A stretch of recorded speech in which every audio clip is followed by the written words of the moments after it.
যিকোনো অসমীয়া মানুহক যদি বাহিৰৰ পৰা কোনোবাই আহি অলাগতিয়াল গালিগালাজ কৰে সাধাৰণতে মানুহে তাক ভাল নাপায়।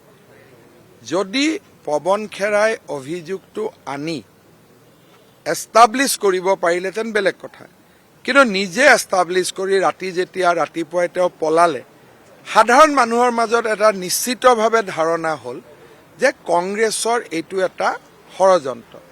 ইয়াত ভোট বাঢ়িছে নাই বাঢ়া মই নকওঁ, কিন্তু তৰুণ গগৈ ল'ৰা হিচাপে গৌৰৱ গগৈয়ে এই কাগজ, মই তেওঁৰ কাগজ দিছোঁ, চিধা কৈছোঁ যে ল'ৰা দুটা খ্ৰীষ্টিয়ান, ডিনাই কৰক, তেওঁতো ডিনাই কৰিব পৰা নাই। কিন্তু মই ল'ৰা ছোৱালী দুটা খ্ৰীষ্টিয়ান বুলি কোনোবা চাৰ্চত ডিপ ফেকৰ ফটো এখন মাৰি মই দেখুওৱা নাই। মই ৰেকৰ্ডৰ পৰা কৈছোঁ যি কৈছোঁ।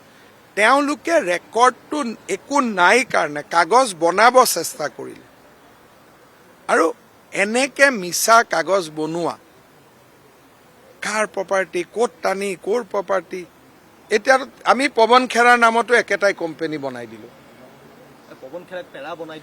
পেৰাটো বনিবই না, এইটো আৰু মই এৰি দিম নেকি? আৰু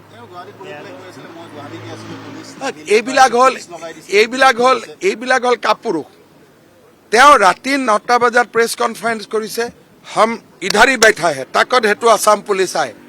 ৰাতিপুৱা মই শুই উঠিয়ে মই গম পাইছোঁ, এয়াৰপৰ্টৰ পৰা মোক ফোন কৰি কৈছে 5:30 পৱন খেৰা পলাইছে ৰাতিপুৱা।